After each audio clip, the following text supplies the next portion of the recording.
Olá, vascaíno, vascaína de todas as épocas. Eu sou Davi Almeida e este é o Acorda Gigante.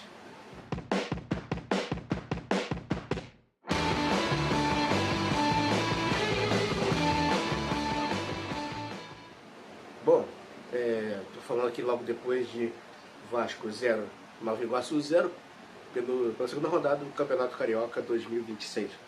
O Vasco, primeiramente peço perdão, não estou muito bem, estou bem resfriado, então inclusive vou acabar tendo umas tosses enquanto eu falo com vocês aqui, peço mil desculpas. O Vasco jogou hoje contra o Nova Iguaçu, pela segunda rodada do Campeonato Carioca, jogou com um time praticamente reserva, empatou em 0 a 0, jogando de uma certa forma até boa, mas assim, temos que entender que o Nova Iguaçu não é, assim, com todo respeito ao Laranjão da Baixada, não é um grande time, é um time pequeno, e o Vasco, e mesmo com reservas, acho que até se fosse juniores, já deveria pelo menos ganhar pelo menos 1 a 0, uma coisa assim. Ó. Eu acho que para um time como o Vasco, inclusive nessa hora que eu estou fazendo agora aqui, o Botafogo está fazendo 1 a 0 em cima do Sampaio Corrêa, no campo do Sampaio Corrêa, e não é com o time titular, não sei exatamente se é um time misto, mas era um garoto até que fez, o garoto da base que acabou de fazer o gol, e isso evidencia ainda mais a necessidade do Vasco ter reforços, porque era para pelo menos um time reserva fazer frente aos pequenos do Rio de Janeiro, porque infelizmente, eu digo infelizmente porque fica ruim pro campeonato, pela competitividade, né? De ter times pequenos tão fracos. Já não é tão legal porque há muitos campeonatos cariocas atrás, acho que esse é o primeiro, depois de muito tempo, que está podendo ser utilizado o jogo de pequeno contra grande no estádio dos pequenos. E aí com isso melhora, pelo menos na minha opinião, eu que sou um saudosista da bola, gosto de revitalizar essas coisas, de reviver essas coisas. Por exemplo, poder jogar um Vasco e Bangu em Moça Bonita, jogar o Vasco e Friburguense lá acho que é Conselheiro Galvão, fugiu o nome agora. Não, acho que Conselheiro Galvão é do Madureira. Enfim, jogar Vasco e Friburguense no estádio do Friburguense, jogar Vasco e Madureira no estádio do Madureira, jogar Vasco e Olaria na Rua Bariri, e por aí vai. Vasco e outros times. Eu tô falando do Vasco porque aqui o que importa é o Vasco. Eu acho bem interessante, eu acho que isso deveria voltar, essas coisas deveriam voltar. E também a força dos times pequenos, que isso faz engrandecer o Campeonato Carioca. Quem viu a série do ano de 95, falando de como era o Rio, o Brasil em 95, sabe que naquela época o Campeonato Carioca tinha muita gente que preferia ser campeão carioca até do que campeão brasileiro. Dava mais valor ao carioca nessa época até do que o Campeonato Brasileiro. E essas coisas deveriam voltar, sabe? Assim, pelo menos na minha opinião. Mas enfim, estou fugindo muito do assunto.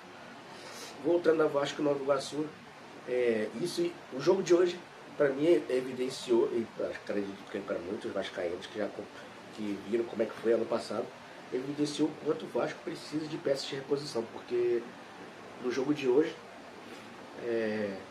com todo respeito, mas o Vitor Luiz, o Moura, esse pessoal ainda não dá mais aquela mobilidade para o time, não dá mais aquela qualidade para o time, precisando de peças melhores, ainda mais para a lateral esquerda, por causa que Leandrinho foi negociado. Lucas Piton tá naquilo de não saber se vai ou se não vai. E aí vamos ficar só com o lateral esquerdo, que nem tem tanta qualidade assim, com todo respeito.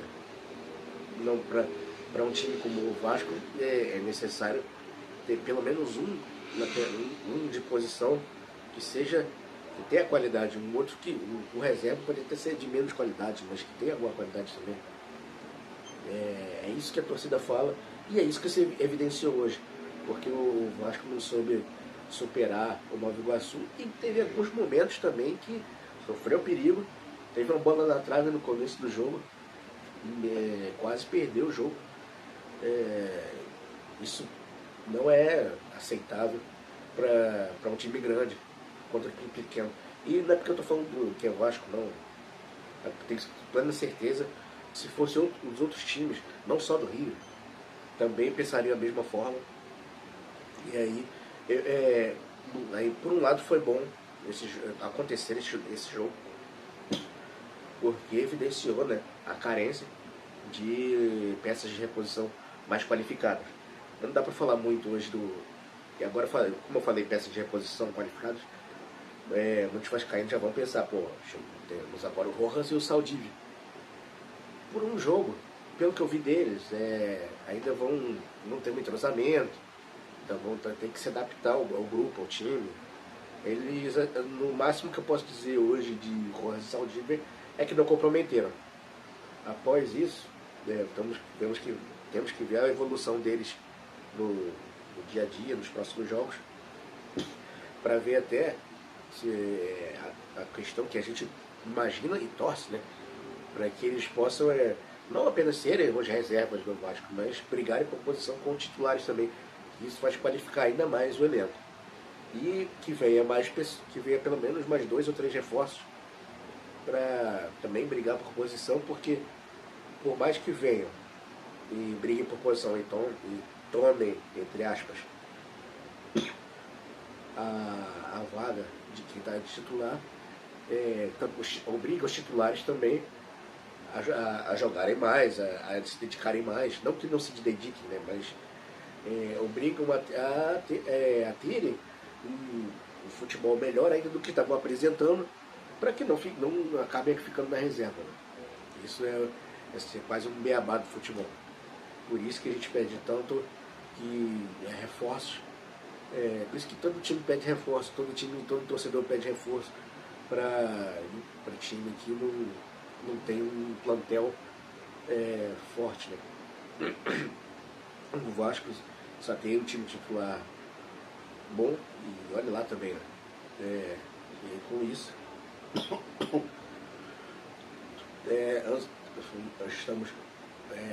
temos anseio, vamos dizer assim, por novos reforços. Pelo que a gente sabe até o momento, que o Admar Lopes está enxugando a folha, né? E o Brenner está vindo. Né? Já é mais uma ajuda também, porque o nosso querido Verratti foi embora. Né? Hoje ele se despediu. Quem viu o jogo viu que ele ganhou um quadro lá do nosso presidente Pedrinho. Ele se despediu de todos nós. Assim, eu acho que ele entendeu que realmente no processo que estava vivendo no Vasco não estava dando mais para ele ser um titular absoluto.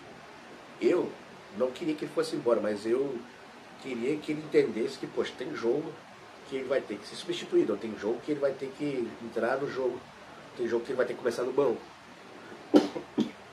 Acredito que ele não que ele não tenha entendido, mas eu acredito que ele não ia querer se submeter a esse papel. Então, nos próximos jogos, nas próximas temporadas, tanto até porque só tem mais um ano de contrato dele com o Vasco, né? E ele vai, pelo que soubemos, ele vai fechar 3 anos com o seu porteiro do Paraguai.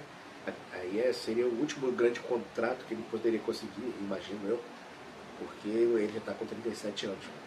É o que todo mundo fala, e é realmente o que todo mundo fala, que eu digo assim, a mídia fala, né? E é o que eu imagino também. Mas até aproveitando, eu como torcedor, que o próprio Verratti já me deixou muito feliz, eu quero desejar tudo de melhor para ele, nessa próxima etapa da vida dele, profissional, que se dê muito bem lá no seu porteiro do Paraguai. E é isso. Se você gostou, dá o like, se não gostou, dá o dislike, e comenta aí por que não gostou nos comentários de hoje. Peço desculpas mais uma vez aí pelo meu estado deplorável aqui, de resfriado e tudo mais. E agora é Vasco e Flamengo, né? Próxima rodada. Pelo que aparenta, o Flamengo também ainda não vai vir com o time titular. E o Vasco ainda não sabemos. Próximo jogo estaremos aqui falando sobre esse clássico, né? O clássico dos milhões. E torcer para o nosso Vascão ganhar. Que faz tempo que a gente não ganha no Flamengo, né? É isso. É isso, gente. Um abraço. Até a próxima. Corda Gigante. Espero vocês.